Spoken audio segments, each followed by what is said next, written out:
Okay, so today we're going to talk about dynamic processing. Last week we talked about processing the different kind. It was frequency manipulation, and that was known as equalization. Hopefully you guys recall.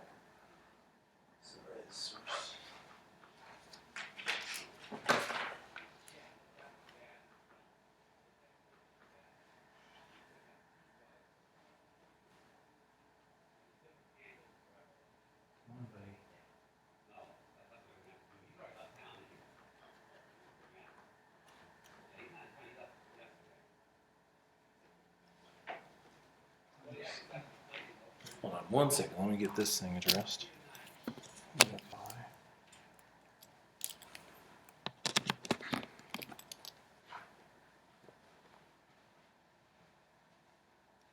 Oh, there we go. Okay. So last week we talked about equalization.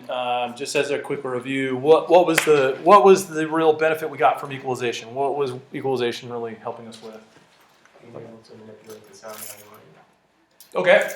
And by doing so, like, what was our goal? Like, what's our big overall goal? Getting to a certain threshold that sounds okay. Okay. Anybody else? Eliminating unwanted frequencies. Okay, absolutely. The most Sorry, I got a bunch of people calling me for some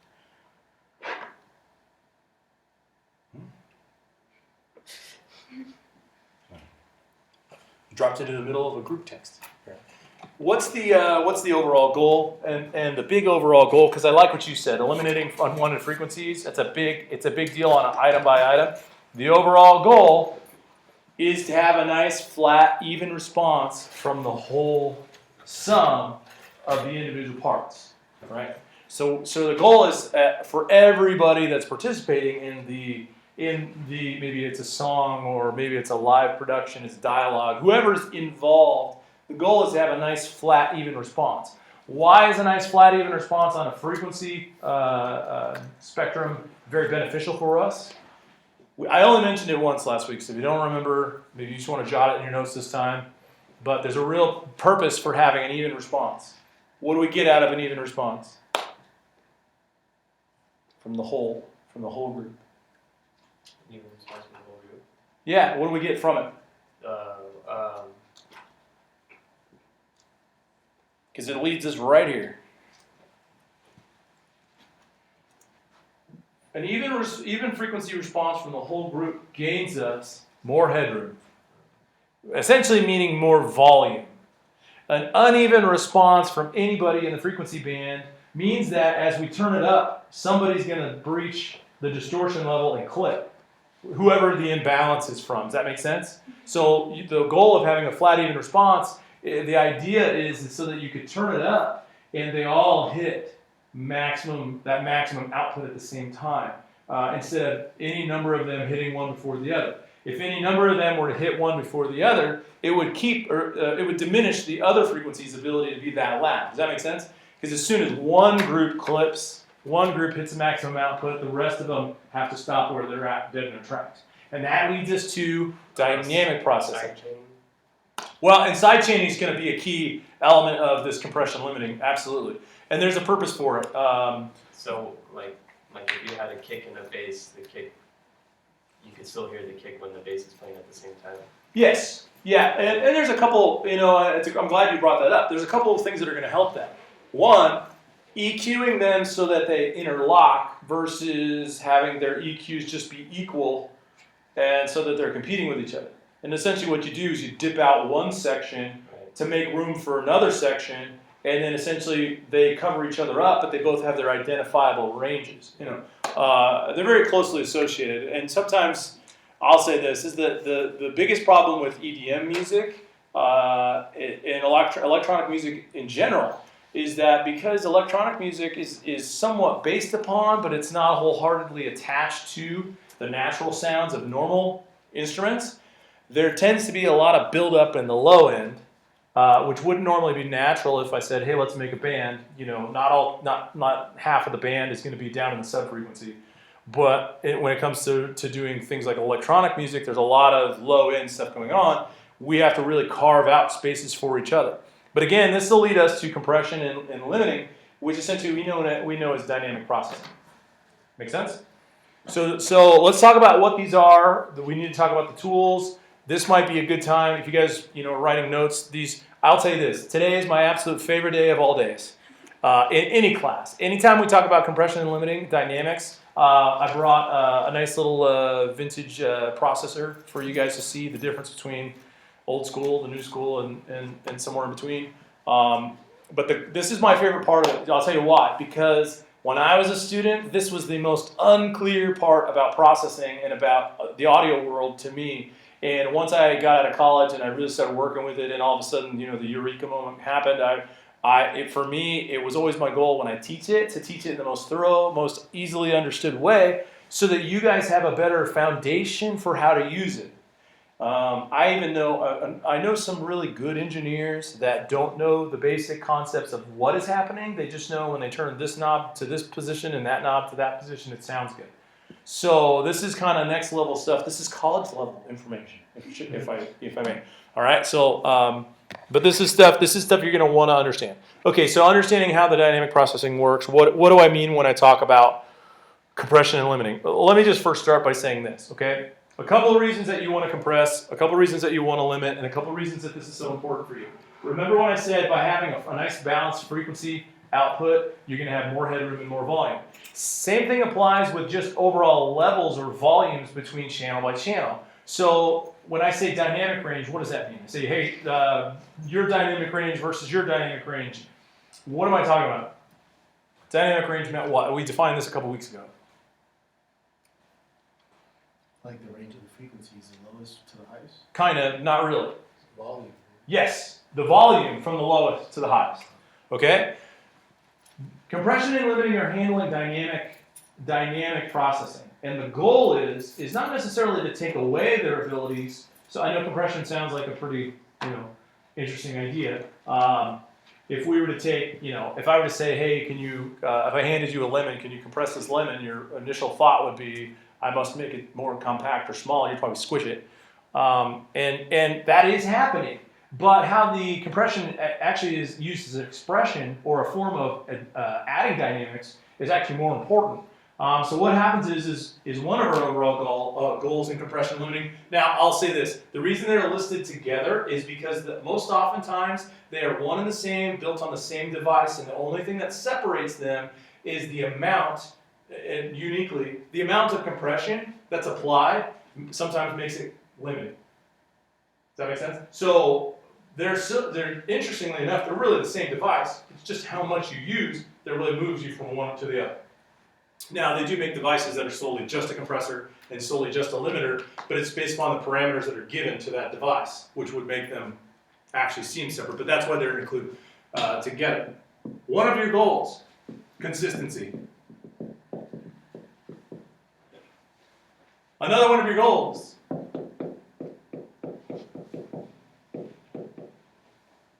maximum output. And a lot of times, to be honest, clarity.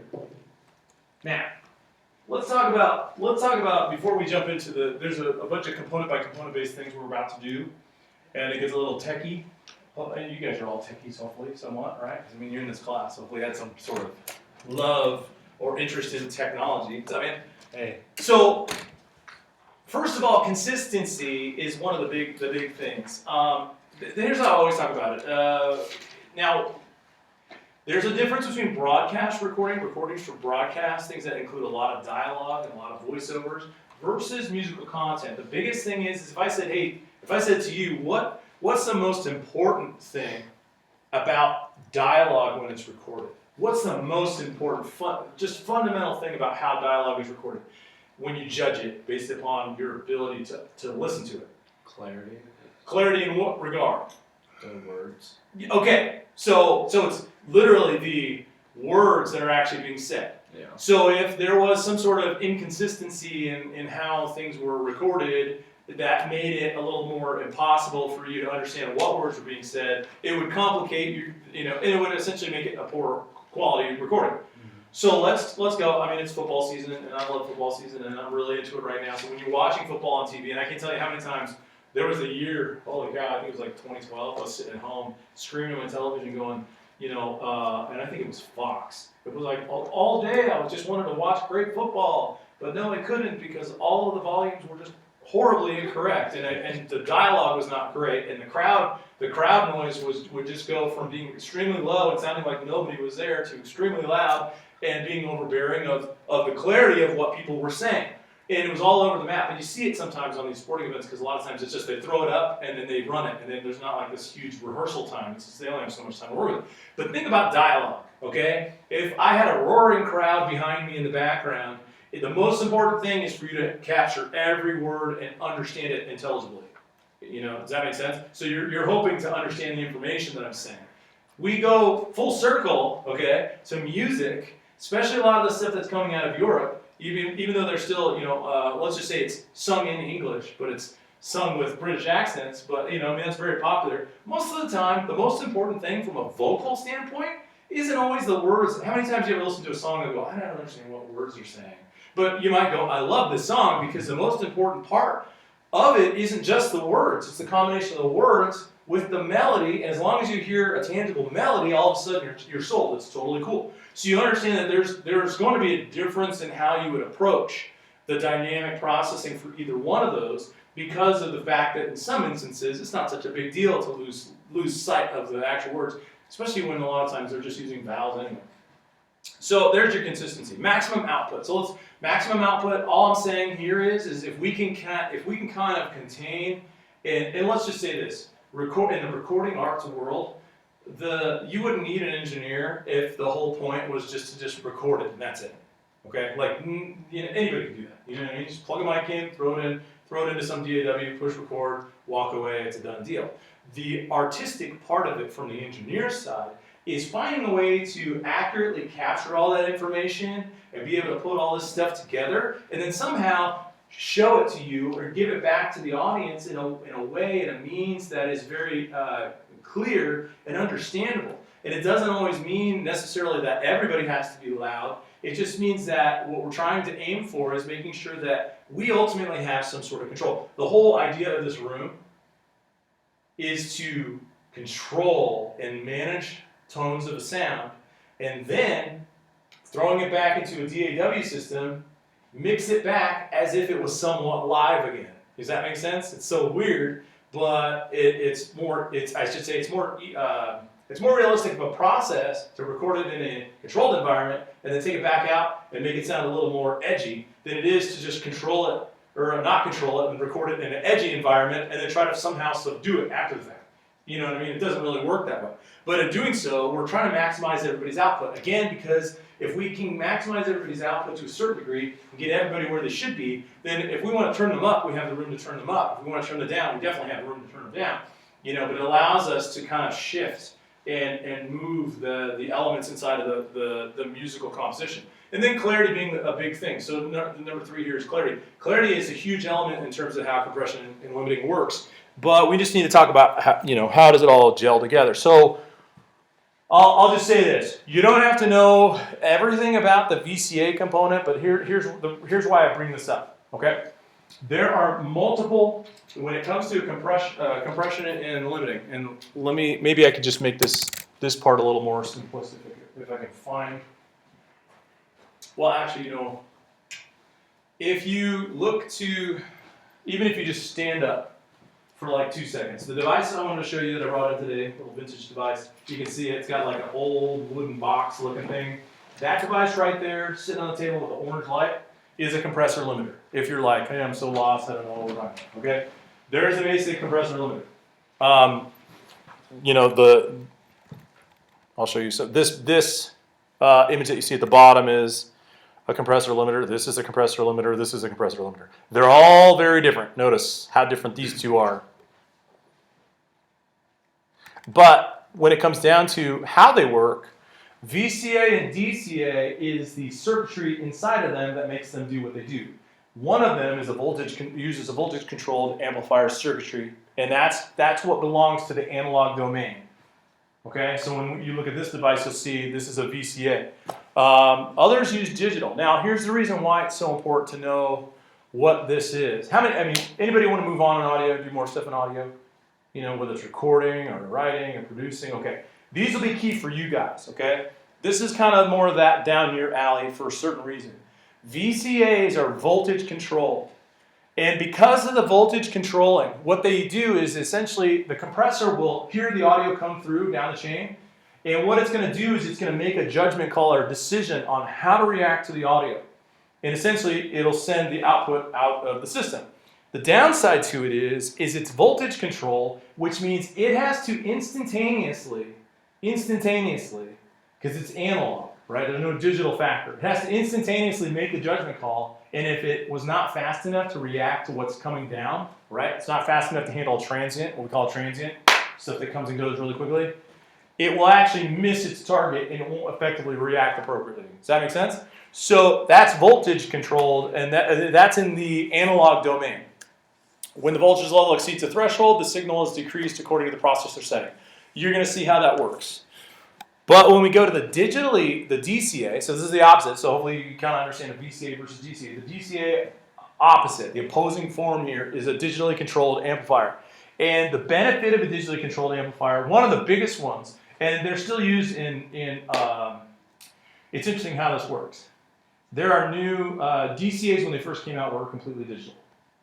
And there are new modern compressors and limiters which are actually quite brilliant. And what they do is it's an analog device that uses a digital trigger.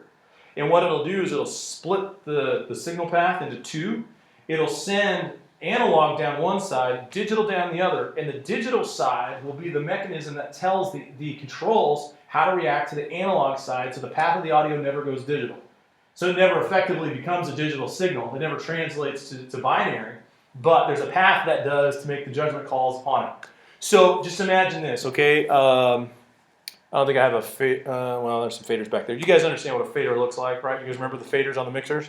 Or a volume knob? Just imagine this. So here comes a sound source chugging along. The idea is with compression is we're going to maximize our dynamics by making some changes or judgment calls based upon what the signal's doing.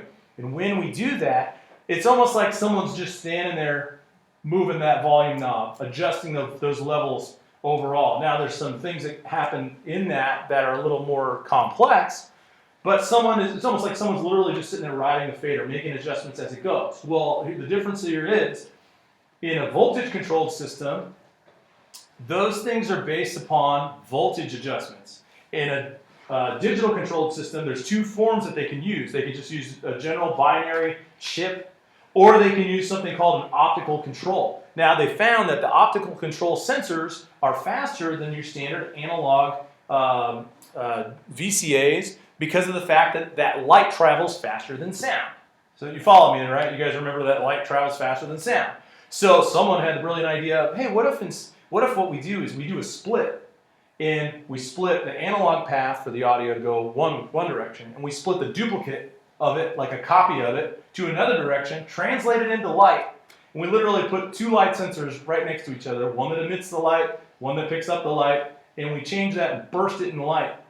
And by the intensity of the light, that's where it becomes interesting. The intensity of the light is equivalent to the volume of the audio. And that intensity will allow the device to make judgment calls, decisions that are then applied to the compressor. Now, all of this, when it goes in the box, like when you have a completely synthetic software plugin, compressor or limiter, is essentially emulated. Meaning they looked it up and they're like, well, how fast does that device react when it's used as a compressor limiter? And they took that algorithm and they plugged it in the computer and they basically made a model mock-up of it. All right, so like a lot of the devices you see software-based are based upon the timing mechanisms and the abilities of an old school device. But let's kind of get into this. So what is compression? What is compression really? How does it work? What does it do? I'll first start by saying a lot of times the easiest way to think about compression is in a snapshot form. So this isn't in real time, obviously, because as soon as you get away from this, think about how many samples per second do we use in sampling? You guys remember? Yes, 44.1 K, right? So 44,100 samples in a second. This is just one snapshot of it, okay? So just don't forget that it's a linear device. It doesn't just sit there statically. So we have to kind of think of it in that form. But what happens is, we're going to talk about some basic controls. What in a compression or limiting, in either one of them, they both have something called a threshold. And what happens is that threshold just essentially is, it doesn't mean it's the end of the line, it just means that this is where the fun starts. Does that make sense? So like at the threshold point, that's where all the activity is about to begin. And so if you look at this, the volume that breaches the threshold, this is what is now up for grabs by the compressor or the limiter. So anything above that threshold point will all of a sudden be fair game for the compressor limiter. That's what it's going to react upon. In the simplest form, if you were to look at, I'll just draw you a really quick image. The goal in a lot of instances is to just say, hey, look, if this is what our waveform is doing, if we were to look at it and go, well, you know, on average, they're all about at least around here. If we said, hey, this is our threshold, then, you know, we're only going to kind of react upon these. And we're kind of essentially going to condense this so that the majority of the volumes, the average of the volumes, is about where we're going to be in the overall level. We'll talk about, you know, reasons why here in a second, but for those of you who are brand new to this concept, that's kind of what we're doing. Essentially, we're taking the audio and we're just kind of cleaning it up some to the point where it doesn't have the dynamic inconsistencies, you know, where it jumps from one part to another, you know, or, you know what I mean? And all of a sudden, that makes it hard to listen to. Any drummers in the house? We don't have any drummers in the class, do we? Okay, a little bit, yeah. I mean, from the drummers, if you're a drummer, even if you're a bass player, if you're a bass player, you know, in modern rock and roll, drummers and bass players have some pros and cons. Pros and cons of their modern role. Bass players, in most cases, are very let's just say, limited. Flat. Yeah, they don't really have the opportunity to, let me bring in this nice bass swell. I'm going to crescendo and decrescendo all day with my bass. Yeah, most of the time in standard music, common modern music, it's like, no, your bass line's super important, so there's not a lot of room for you to decide you want to fade in or fade out or swell or whatever. No, just play some cool funk and groove, and it has to stay as a sustained part of the rhythm section that builds the foundation of the music. The drummer has to understand and kind of roll in that realm in the same way with the kick drum, a lot of times in the snare, and they lose a little bit of the dynamic ability, but at the same time they're also put so forward in the mix that most of the time you still get enough of the dynamic contrast that would take place. So let's talk about a little bit of how this works. So compression limiters, we talked about dynamic processing. They restrain the loudest sounds. The entire track can be increased in volume, level, or amplitude without overloading circuits. So if I wanted to compress, and we're going to do some of that today, if I wanted to compress for the purpose, so there's a couple purposes when you compress. If I want to compress or limit for the purpose of getting more sound, more volume, more power out of my sound, in most cases what I'm going to do is I'm going to take that average that you saw, and if there's a bunch of peaks, I might just say, hey, you know, about here is where, the area that I would like to be compressed, in order so that when the final output comes through, instead of it looking like that, it's way more consistent, which means, guess what? I just bought all this headroom, and now I can turn up the volume by that much. We're going to do a little bit of math. I know you guys are super excited. We're going to do a little bit of math to kind of make this make sense mathematically, because a lot of times we go, oh yeah, that makes really cool sense. Because mathematically, it starts to kind of piece this thing together. Now, the reason this is so important, like this compression and limiting was not really super important back in the day where people used to just jump around one mic and they would do a live performance and that was it. Right? Because a single instance, a single microphone, even if there were multiple sources, if all of us wanted to sing around one microphone, compression's not super crucial. But the problem comes when there's all of us that sing at different levels and have different dynamics. If I were to just take a snapshot of one moment in instance in a part of a song and then move down the line and take a snapshot of the next one, if you guys are just left to kind of at your own leisure move up and down dynamically, it kind of creates this just total mess. And it starts to sound very unpolished. So a lot of times what our goal is to essentially address that, clean that up with compression and limiting. I'm sorry. Result is, of course, is a more controlled volume, and we have more control, and we have more opportunities to do something with it. Quieter sounds become easier to hear and understand, especially when combined with other audio. And so, you know, there's some really cool stuff that's going to happen here once you start kind of understanding how compression works. But again, the biggest thing is what we're trying to do is eliminate the inconsistencies in the dynamic and kind of shrink that dynamic range to something a little more controllable. So it doesn't mean that we eliminate the dynamic range. It just means that we're kind of trying to subdue it to a certain degree whenever you feel like, yeah, that's totally fine. Oh, yeah. Yeah, so, okay, so compressors and limiters operate on the same principle, but some things about the technology change as they're being applied. The only difference really between these two is the degree to which they affect the signal, okay? In the most layman's terms, compression is the most mild version of dynamic processing. Limiting is the most extreme version of dynamic processing. Got me so far? So compression can be very soft and simple to very aggressive, but it's not over the top aggressive. Once you get to limiting, it's pretty much from very aggressive to, you know, I'm going to give you this much room dynamically and no one gets away with any more. What they call a brick wall limiter, which just essentially it's a cap. Brick wall limiting is used, you know, because I think you're in the theater, right? You do stuff in the theater. When you work with a live PA, so you obviously have a lot of times you're with a live PA. They will use a brick wall limiter on a PA system in order to make sure that just from a safety standpoint, the decibel level can never exceed a particular point that would be harmful to people. Especially when you're looking at a lot of times when you got like 1,000-watt systems, you know, and it's like each box is about 1,000 watts carrying load itself, which could throw essentially across, you know, the entire Thomas and Mack. And a lot of times they'll install a system that's that size into a small theater because they just want more overall power. And it's very important in terms of safety. Limiters are also applied. You may not have known this, but every pair of headphones you've ever owned has some form of limiter on it. And that's why when you guys ever had like a pair of headphones and you had it at like volume 8 and then you turn it up to volume 10 and there's no change. And a lot of times it's because, well, either one, the headphones just cap out on their overall output, or two, the limiter has struck. You know what I mean? Meaning it hit the limiter and it's not going to allow it to ever go any louder.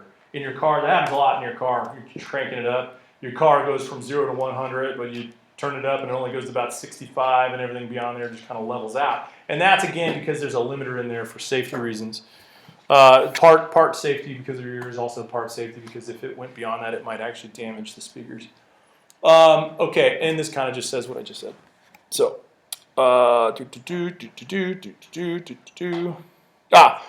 just so you know, the difference between a pro mix, a pro recording, and an amateur recording is typically the amount of processing that's done. So, like if you're looking at your music going, well, this just still sounds kind of, you know, well, compression and limiting might be the tool. It might be the thing that really takes it over the top, you know. I had a guy tell me like we were talking about limiters, and he was saying that DAWs have like a preset limiter for like the entire project. Do you know if that's true? Like some of them do, like GarageBand, you know, has an overall maximum output capacity, but you'd only hit it if you hit beyond 0, you know, and there is a maximum output on some of the overall devices. You're in. What were you in? I don't know if what you meant was presets because I think he meant like presets as in plugins, how they have their own presets. Like and they for, do. Like low pass filter Yeah. preset, high pass filter preset. I don't know if that's what you were referring to. he was saying like some beats like, cause like okay, when I make music or whatever, it's on these like normal home studio whatever things. And he was saying like those speakers are like you were saying they're built with like a bass increase and all this stuff already. So when you go play on, like when you go play a beat on a studio speaker, it may not sound as thick and full because because of that. But also what he was saying is like when you take this limiter off the session, you allow like your frequencies to be as high as they possibly can be, and that way you can make fuller sounding beats. And I was. Yeah, well, it depends on what you're in because like Reason comes with a built-in limiter and it's already active. I don't know if Fruity Loops already comes with it, but like GarageBand comes with an active master compressor. So like a lot of these devices, like DA does, Pro Tools won't. You have to manually. You just add limiter onto the master. Yeah. So maybe you have to. Some of them you have to add it. Some of them are already built in with it already on. You just have to deactivate it. But I mean, it kind of comes back to like, I'll say this. So like compression and limiting, your overall goal is a nice loud output with maximized headroom. The one thing you have to keep in mind though is and this kind of talks about it, if you do too much, if you apply too much, what instead it does is it takes away from the frequency's ability to express themselves. Because when you subdue it across the whole plane. Like any audio that goes in is being processed. Does that make sense? So you could easily compress or limit an entire mix. So what a lot of times we do in the mix process is we still compress and we'll kick the snot out of things that really need it and we'll open up to things that really don't. And in the overall, we'll put a reasonable amount of compression on the overall. And we'll wait till mastering to go to limiting for the overall. And that's kind of one of the easy ways to avoid having that loss of instruments go. Hmm? Are drums like one of the hardest ones? Yeah. It's like I feel like every time I try to compress, like it's just over compressed sounds. With what, drums? Drums, yeah. Yeah, drums. Well, I'll show you some drum stuff today. Drums drums require a lot of finesse. And the problem with drums in the overall is like if you have a multi-track track set of drums like we'll have today, let's say we have 10 tracks of drums. Those tracks all bleed into one another in terms of their mic. So like when you go and you compress the snare, you affect the overall sound because that bleed through changes how the overall sound sounds. So if you affect one mic, you affect the whole thing. So you have to be very careful and understand like the approach to the snare, the approach to the kick, they're completely different, the approach to the toms. And you really have to, at each stage, approach the overall with a lot of healthful, like just, to a certain degree, caution. You know what I mean? You can never, do too much in the digital audio world because you can always undo it. But at the same time, one thing you have to do is, like the drums still have to be expressive. So you go through and you slam them down too much before you know you have a real flat, real tight, real narrow sound. I feel like I don't use compressors a lot, but I put like high pass filters on everything almost. Well, but at the same time, yeah, filters are good. We talked about them last week. So I mean, you could high pass. Honestly, you could high pass filter. Like a high pass filter, like everything. Yeah, well, but you could high pass filter almost everything except for kick and bass. Yeah. And if you had a low synth or a left hand piano, like someone came in and played piano two hands down in a low range, you couldn't roll off too far on that. But everything else, I mean, vocals belong in the mid range and high, so that you're not losing anything there. The other thing is there's a lot of they get in the way of each other a lot of times if there's too much low activity. So that's not a bad habit. It's just you have to be careful of who's who and what they're supposed to be doing in the overall. I mean, it's not the fix to everything, but it does clear up a lot of stuff. Let's see. When used, wait, what were we talking about before that? Sorry. Typical compressor limiters should be affecting only the signal with the greatest amplitude, ignoring the bulk of the signal, which does not exceed the threshold. What that means is, in a typical scenario, back to doing this. Essentially, you're hoping that it's going to affect this and not just come in and slam everything so that no matter what, everything gets killed. So you kind of have to leave a bit of expression and expression range. Again, you're going to see this in a few moments. When used this way, high-quality compressor limiter is transparent throughout the majority of the audio material while performing important level control peaks during high amplitude sessions. Parts that peak. So like part of the goal, like I'm going to show you compression and I'm going to ask you when I apply some compression, can you hear the compression? And in some instances, can you not hear the compression? Part of the goal when you're supposed to make compression more like an effect is you hear compression. Part of the goal when the compression is supposed to be there to just make everything more solid, you shouldn't really hear the compression effects. That's kind of one of the things you have to look at. Compression is, of course, going to be like a gentle ride of the signal. And in most cases, the listener shouldn't really notice the technical effect of compression. How many times have you ever listened to something and said that was compressed? Yeah, I mean, only if you kind of knew what it was, right? You know what the funny thing is you've heard an effect called compression a lot more lately. Again, going back to EDM, every time they use the what they call a ducking effect, where when the bass kicks in, it drops everything else, so it kind of feels like everybody gets pulled out. It's kind of a sucking sound that happens when it's going boom, boom, boom, right? Essentially, the idea is that by allowing the bass to push a compressor through a sidechain, which you mentioned before, so I know you're reading up on it at least, that sidechain effect essentially allows everything else to be then compressed and move out of the way of the low end as the kick comes through. So it's kind of one of the technical effects that you see there. Let me jump through here because I do want to. Sorry, you guys can check this out if you have more questions later. Okay, we talked about that.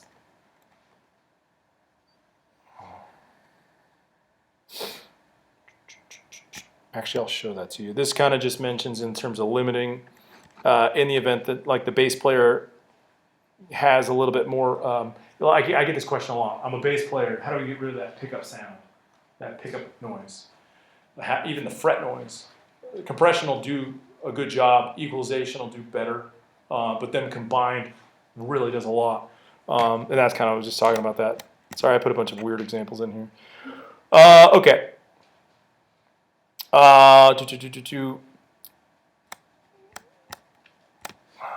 Let's get into controls, because you guys might still be like, I have no idea what we're talking about. And I don't think, I know we have an outboard old school, and I brought my vintage, but I don't think we have an outboard modern. So let me just open, I'm trying to think which one I have.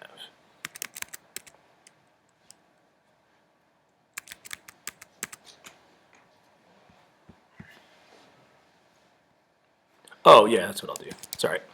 I'm gonna open Reason, let it ride in the background, and I'll show it to you in a second once it comes up.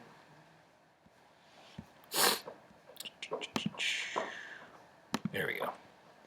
Okay, so there are a handful of controls that you do need to know. These are them. I would write this list down. Just jot this list down. This is the stuff you need to thoroughly understand. Now, I will say that some of this stuff will end up on the final exam. Some of this stuff is just a little too much for you right now. But if you want to move forward in this realm, you do need to understand what it is and what it means and how it works in terms of the processing. Okay. And then we'll start looking at some lab stuff very soon. Okay, so threshold, ratio, attack, release, knee, and gain. Again, like I said, this is my favorite topic to discuss because all of these are very cool, and all of these react in a way that makes you like jump out of your seat and go, yes, like that sounds awesome. And that's kind of what the point is. Now, dialing back, everybody get this so far? You guys got this? Jumping back to this image I showed you a second ago.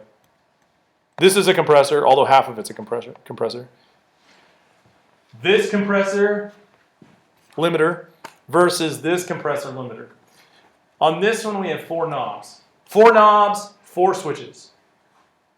I don't know how many knobs or switches on this one in terms of the count. I mean, you notice it's way more than 4. You follow me on that? So, in discussing that, this essentially is the foundational, like, control section that we talk about. But like if you were to go buy one device over another, you'll realize that some devices will have 5 knobs, some devices will have 20. And some companies come out with a new technology that allows its device to operate a little bit differently than the other. Hands down, I'll say this. In most cases, if you were to go out and buy a really solid compressor limiter, you could just live with it for the rest of your life and use it for the rest of your life without a need for ever buying into any other device if you really like it and it sounds great. So a lot of the technology as it develops, they just go, oh, we're going to try this, we're going to add this, we're going to try this and add that. But like 10 years down the road, you see it never moved on. These are the things that have been around since the Beatles era. Okay. The really odd part, anybody in video? Anybody like to do video stuff? Again, I'll kind of flash back to this thought. Video, constantly moving forward, 4K, beyond 4K. We want to just keep moving into this ultra super HD realm. Audio, in the opposite fashion, the audio realm is always looking backwards, going, we just want to sound as good as they used to. We just want to have the cool stuff that they used to before electronic components were harder to get to. You know, and so again, we're still using these concepts that have been around for years and years and years, generations. You know what I mean? Like if your parents were in audio, they were using this. You know, if your grandpa was in audio, he could tell you what these were. You know what I mean? Like if they were in the studio at the time, and we'll probably pass this on to, you know, another whole generation as we keep going, because these things don't change. And here's how they work, and here's what they are. Okay. Now I will say this, let's see. These guys here, and I'll ask you this again. At the end. So not so much here. These guys here, these first 5 combined, these first 5 make compression and limiting. Any one of these elements of these first 5, if they're not set correctly, will negatively affect your ability to use compression and limiting, which means they're all equally important. When I learned this in college, it was like, oh, all we need to know is the ratio and the threshold, and we're golden. You know, not realizing how valuable and important attack and release is, and how much you need to understand how the knee works. Okay, so just understand these are the crucial components.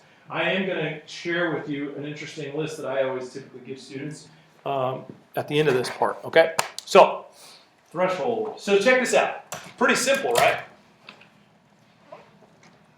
You guys understand that they call this a threshold, right? A door threshold, right? Ideally, what you see here, what you see actually right here, this visual is a volume output, okay? Volume output linearly, in terms of output, and essentially it's output over input, but essentially what's happening is, as it climbs, it breaches the threshold, which, did they even put it on there? It's supposed to be there, but it doesn't look like, oh no. It's right here, that's fine. So this is the threshold. Sorry, I'm going to have to add this. It's this vertical line right there, threshold. As that volume is being breached, essentially it's the same way we work it here. The definition that's up there, threshold setting determines what part of the waveform amplitude the compressor or limiter will affect. Got me so far? What part, essentially, but I'll say this, even beyond that, anything below the threshold still gets affected.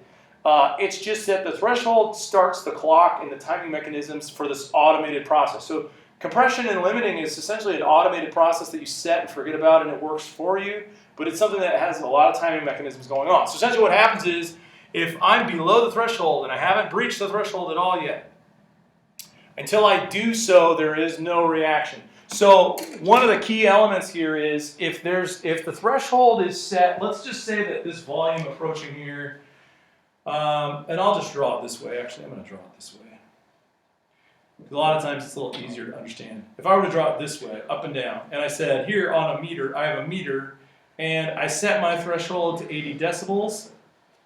Not 80. 80 dB, and here's my meter, and I have a sound source that just jumps above it at 84.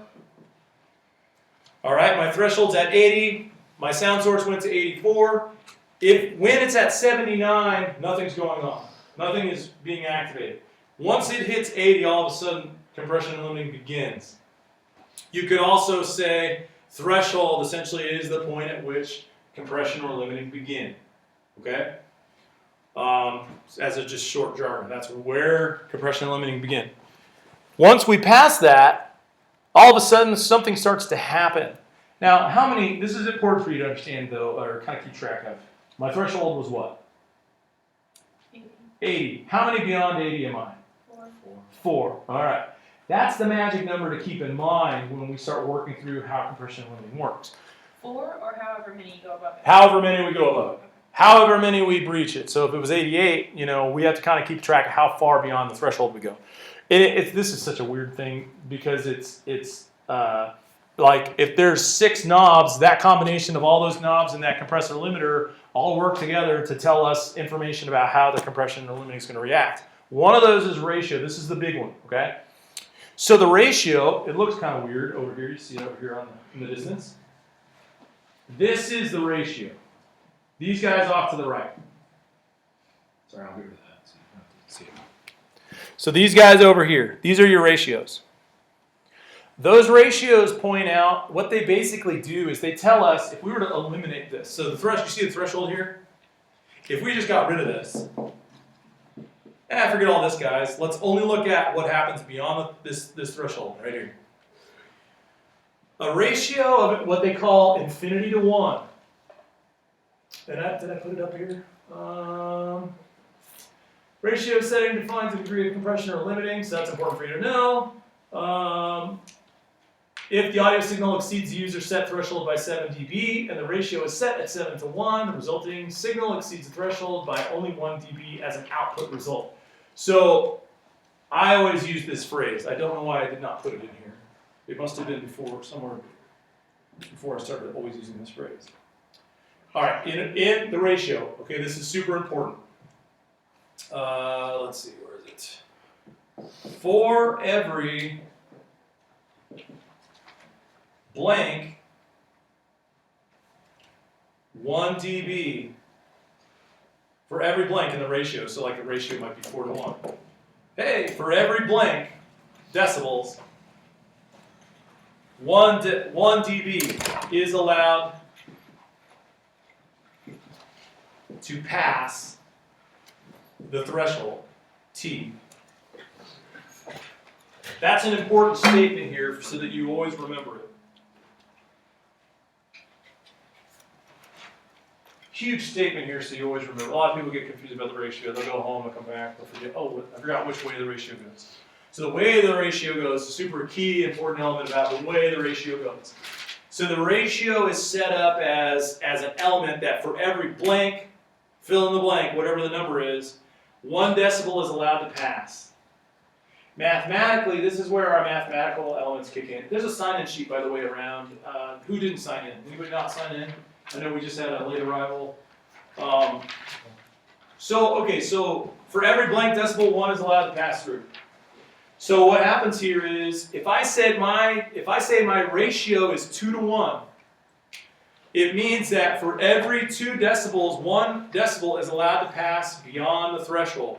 Which means that if I were to look at the way that this works, if you watch the grid, imagine that these grid marks are 1 decibel apiece, okay? Watch this grid, okay? This is a 1-to-1 ratio, which means nothing happens. You guys are probably familiar with that, right? If I said, for every 1 decibel that goes in, 1 decibel goes out. It's a 1-to-1 ratio, means nothing happens. Watch this. So 1, 2, 3, 4, 5, 6, 7, 8. I have 8 grid boxes, okay? 1, 2, 3, 4, 5, 6, 7, 8. Notice 1 to 1 gets all the way, at this point, gets all the way up to 8. What's my expectation of 2 to 1?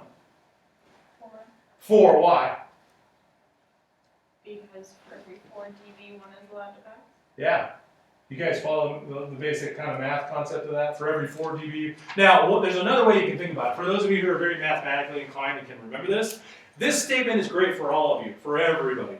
For those of you who are super mathematically inclined and love fractions, this is a great opportunity for you, because what happens is the ratio is equivalent, okay? The ratio is equivalent to an inverted fraction that looks like this, 1 over whatever number. Follow me there? So like if I said it's a 2 to 1, it's equivalent to just half. If I said it's a 4 to 1, it's equivalent to what? 4. Yeah, 1/4, right? It only gets really tricky if I said it's an 11 to 1, right? And then you're like, I don't know what an 11th of 22 is. Well, I think you can work out that. Yeah, well, I don't know what 11th of 3 is. You know what I mean? Like that. Okay, so this is where it gets really crazy. Okay, so the crazy part isn't, oh, it's 8, and it's a 2 to 1, so we only get 4. Crazy part is, well, what if it's 5, and we're at a 4 to 1? Or what if it's 5, and this is the thing that you haven't figured out just yet. On some compressors and limiters, the ratio numbers are fixed points, and they are literally push button. So I choose a 4 to 1, I choose an 8 to 1, I choose a 12 to 1, I choose a 20 to 1. And those are my only options in ratio. On most digital devices, it's literally a knob, and you can have any number under the sun between 1 to 1 and infinity to 1, which means you could be at 60.35 for all you know. You just know that, like, when you turn that knob, you're at a spot where you like it. You know, and that's where mathematically it's really kind of way confusing. But notice what happens when I say, now this is where it crosses over, and I don't think I mentioned it yet, did I? Oh, I didn't. No, this is, okay, so this is where it kind of crosses over in the big picture. In the big picture of how this works, your ratio, sorry, for those of you who have to watch the video, you just have to keep track of these numbers. compression between, well, it has to be above 1 to 1, so it has to be above 1 to 1, all the way up to 10 to 1 is compression. This is where these differ. Anything above 10 to 1 has to be above. Anything above 10 to 1 is limiting. Now I'll tell you why this works. Again, limiting is a more drastic. Limiting is a way more drastic approach to the processing. But the reason that that's so key and so important is because if I said, hey, what's a 10 to 1? What do I get on the above the threshold on a 10 to 1 if I only have 2 dB past the threshold? Okay, so let me walk that back. So now we're in the math range for those of you who are great at math. If I only have 2 decibels above the threshold, so 2 dB above, then what's my output, or not my output, but what happens above the threshold at 10 to 1? You essentially have to divide 2 by 10, right? Does that make sense? And think about it though, that becomes, from a decibel standpoint, that becomes somewhat of an intangible number. You follow me? Like it's not as easy a number to kind of put your finger on. Now, if we add in addition to all that, we add fluctuating volumes moving in time, it becomes really hard to track, which is why above that, it really becomes limiting. And then it essentially moves from 10 to 1, 15 to 1, 20 to 1. If I said 40 to 1, that's when it gets really crazy. And that's really hard limiting, a 40 to 1 ratio. 40 to 1 ratio, if I only had 4 decibels above, you see what I'm saying? You only have a tenth of the output above the threshold. So that's kind of how the ratio segment works. So if I said, hey, now here's where it kind of gets tricky. The threshold level sets where compression begins. The ratio tells us how much compression we're using. Follow me so far? Where compression begins, how much compression we're using. Right? Threshold is where, ratio is how much. Those two combined, though, essentially equal how much compression. Because if I said, hey, I'm going to put a 40 to 1 ratio on there, but I only have the threshold set, or maybe I only breach it to 0.2 decibels, then obviously there's not going to be a lot happening. Right? You follow me there? Because it's only barely breaching the threshold, so it's only going to be barely affecting the audio in the first place. So you actually have to make sure that the threshold's set to an effective level. So when you're actually setting up a compressor, you have to look at the relationship between those two because both of them are going to interact with each other in order to make, the overall general output. You guys still with me? Sorry, this kind of shows a little bit of the controls, but we'll get back there. See, it was here. This was just the key. Sorry. I just have so much to say. Just want to put it all up on the board. Okay, so you guys all got this. So what was the difference? 10 to 1 is a what? 10 to 1 and below is a what? Compressor. And then above 10 to 1 is limiting, right? So now essentially limiting, you'll see it when you get used to it. It usually goes from 10 to maybe either 15 or 14 and 16. Some of them have 18. A lot of them will have 20. Some of them will have something like 24. I almost see none of them that ever have anything in the 30s. Because almost always they go from 20 to 40. Because the difference between those two is just such a small number that if you did like 25 and 30 and you did multiple seconds in between, it kind of be worthless. Because you can make that little bit of a change adjustment just by adjusting your threshold.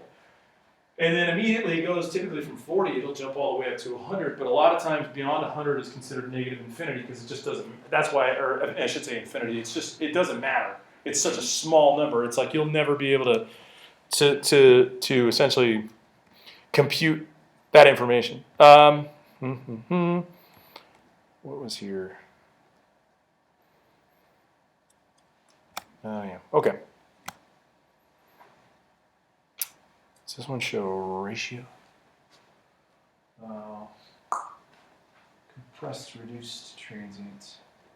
Oh, okay, this one shows, I see how it's doing it. So like this one's a non-compressed piece of audio. You can see the peak up here and the rest of them down here. And this one's compressed audio. It doesn't actually show the ratio here, but you can see how essentially this is now readjusted so that they're all about average here. The big thing is now all of a sudden, notice we get this much headroom. we lost this much headroom over here because if we only are able to turn that up until it clips, and then now if we gain this much back, now we can turn this whole thing back up. Does that make sense? Let's see where we're at in time. Actually, hold on. Give me like 2 seconds. Hey, man.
Sorry, guys.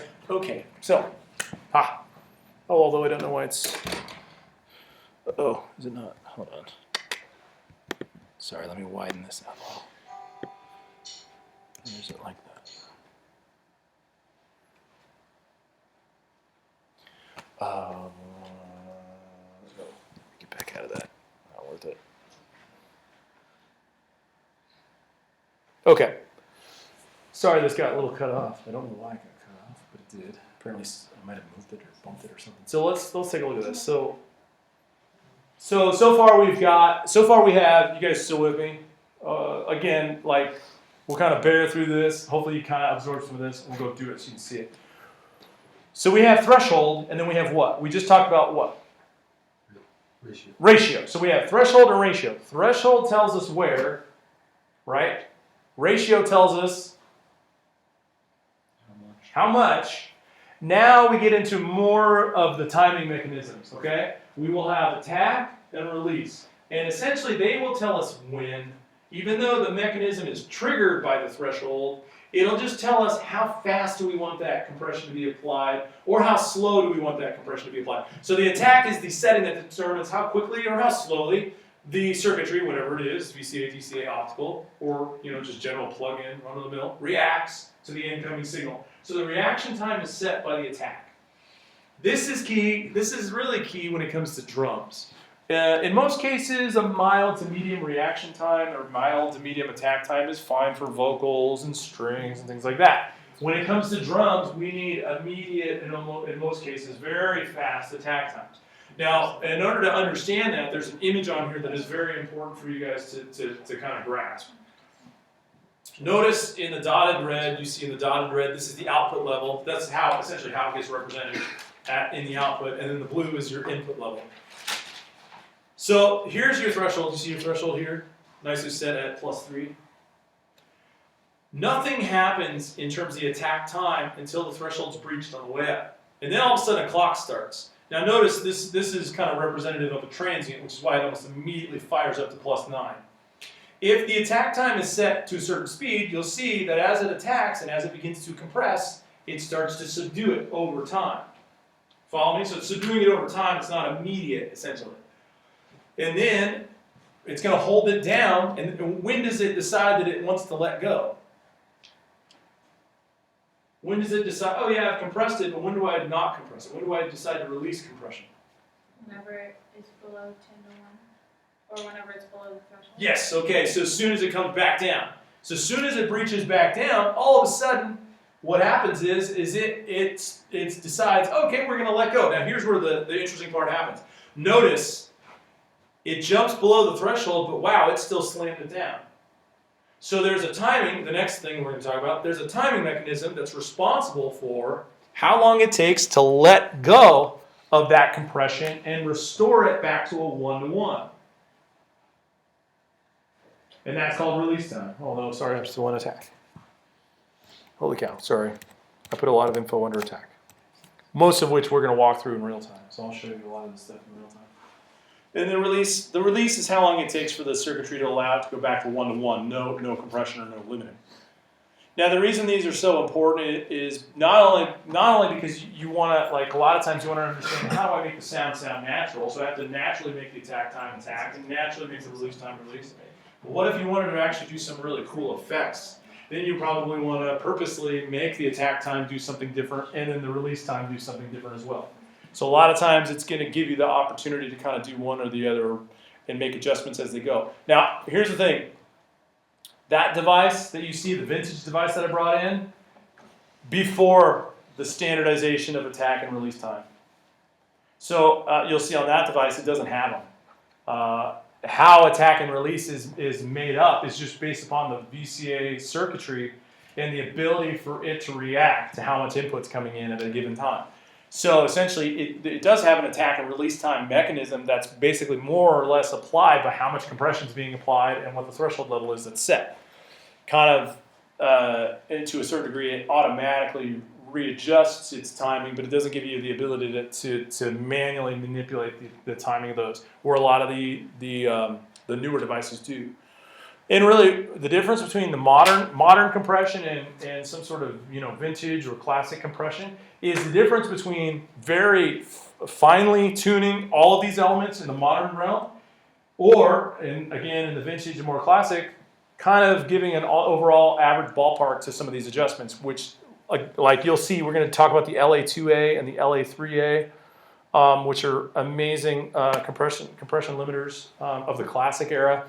And they're basically tube knob, seriously, they're two knob compressor limiters in one single switch, which will switch it between compression and limiting, and that's it. It's a simple two knob device.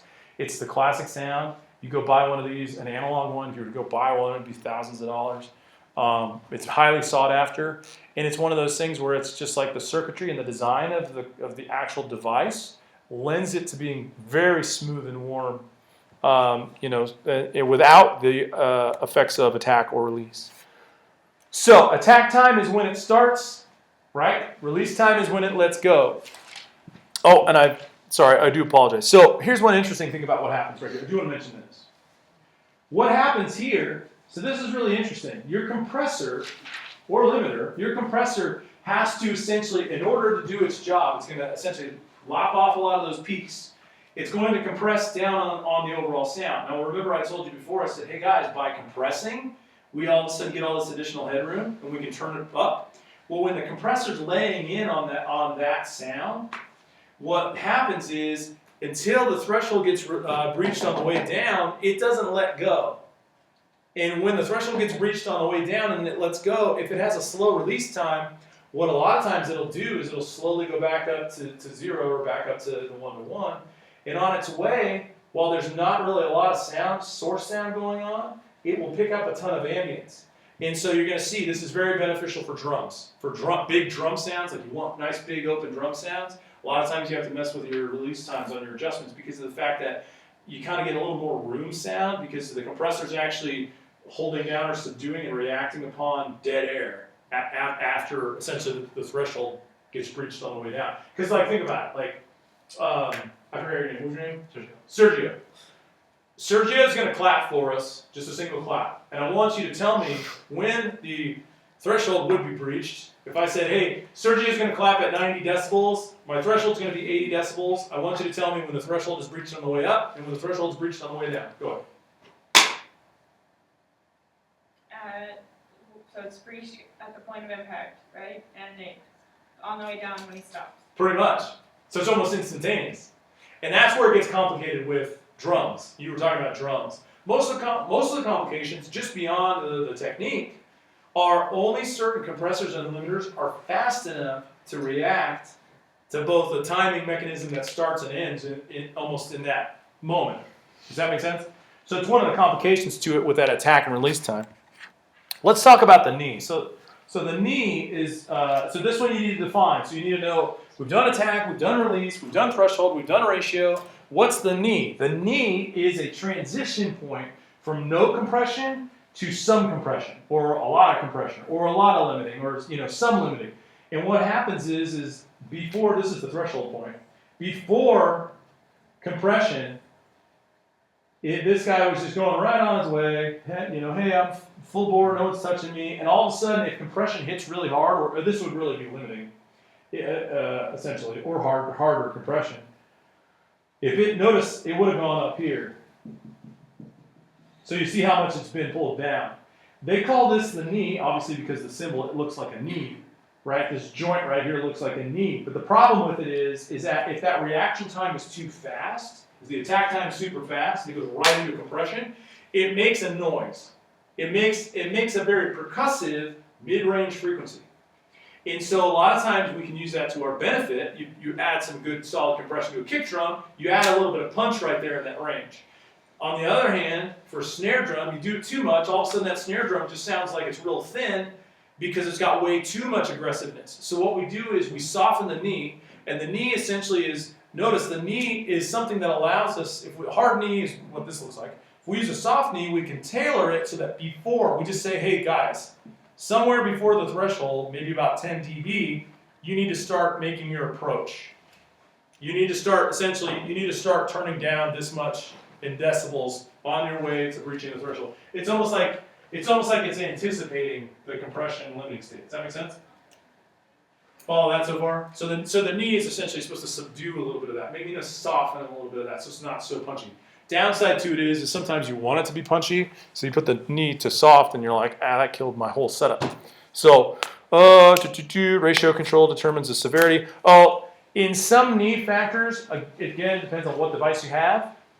Some compressor limiters have the knee, and you can set it so that it's hard or soft, and some of them just have a switch.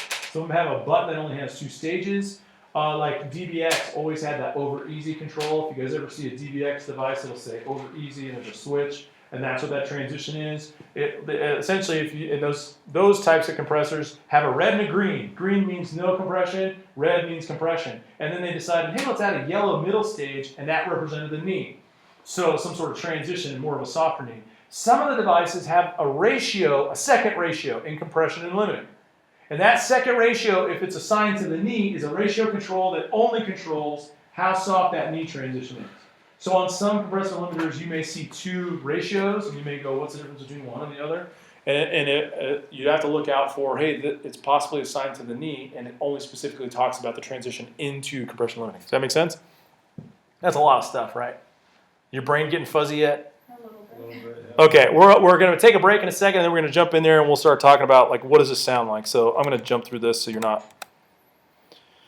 Oh, okay. Well, I'm going to jam through this one, because a couple of these are not too difficult. When it comes to... Hey, thanks for hanging there, man. We'll see you soon, huh? Yeah.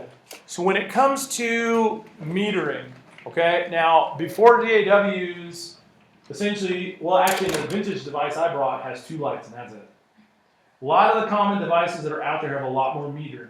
And there's 2 things that are metered, okay? 3 things, I should say. The input volume, the output volume, right? Because when you compress, there's 2 different volumes, the input versus the output. And what we call gain reduction. And this is talking about the metering of gain reduction. So gain reduction is essentially how much is lost. How much decibel values are lost. Which means if I said, hey, I have a threshold of 80 dB, oops, give me the 8, and my sound source went up to 100 decibels, and I had a 2-to-1 ratio, 2 to 1 would tell me how much would pass. Okay, so here's the math. Follow me so far? Threshold is 80, my sound source maxed at 100, I'm on a 2-to-1 ratio, how much gets past the threshold? How much is allowed to pass the threshold? Say it again. 90. Okay, and where did you get that number? You were close because you were thinking you were thinking the right lines, but you had to do one more step. What was it? It went over 20 dB, so only lets 10 dB. Okay, because of the 2-to-1. Great job. So in this instance, the threshold was 80. The only thing we really care about is how much, because I asked you this earlier, right? I asked you how much is beyond the threshold. How much was beyond the threshold? 20. Right? And then 20, add a 2-to-1, which essentially is just half, 20 times 0.5, or 20 divided by half, which equaled 10, and you add that 10 back to your threshold, right? These guys go, because we know the threshold's 80, so we have to have at least 80. We add that back to the 10, we get 90 dB. So here's the big question. You following me, hopefully? Here's the big question. How much did we lose? How much of that audio did we lose in decibel land? Anybody over here?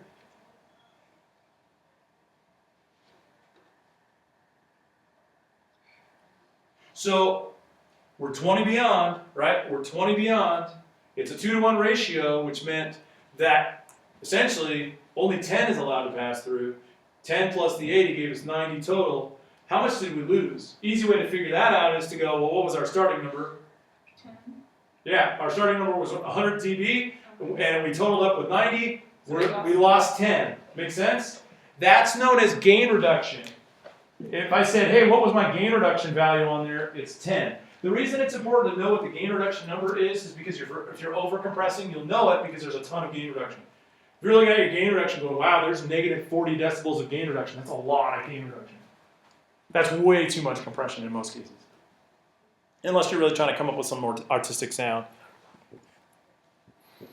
So that's kind of what it talks about. The one more thing I will mention, and then we'll go in and we'll take a break and we'll go in and start doing it. Side chaining. Side chaining is a little bit, did you guys get this last part? Did you guys follow that last part? You guys with me? You guys okay?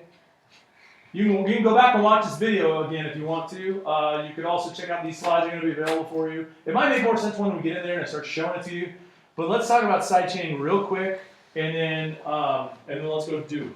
We'll take a break and we'll go do it. So side chaining, let's just say this. Side chaining allows for a specific frequency to be assigned as the trigger mechanism for the compressor or the limiter. It also allows for an external device of any kind to be the trigger device for a compressor limiter. So here's the thing. Already in your compressor limiter, the way that a compressor limiter was already designed in most cases is it may have been designed with a split. I had mentioned this before. One of the reasons it might split is if it was a digital hybrid and it was splitting a digital version off to a trigger source, or if it wanted to transition to optical light and it had to do it by splitting. Another means that it uses that split is in side chaining. In side chaining, what it'll do is this original source will go carry on, having a happy day, and then a duplicate. So this is a duplicate. It's just a split of the same source.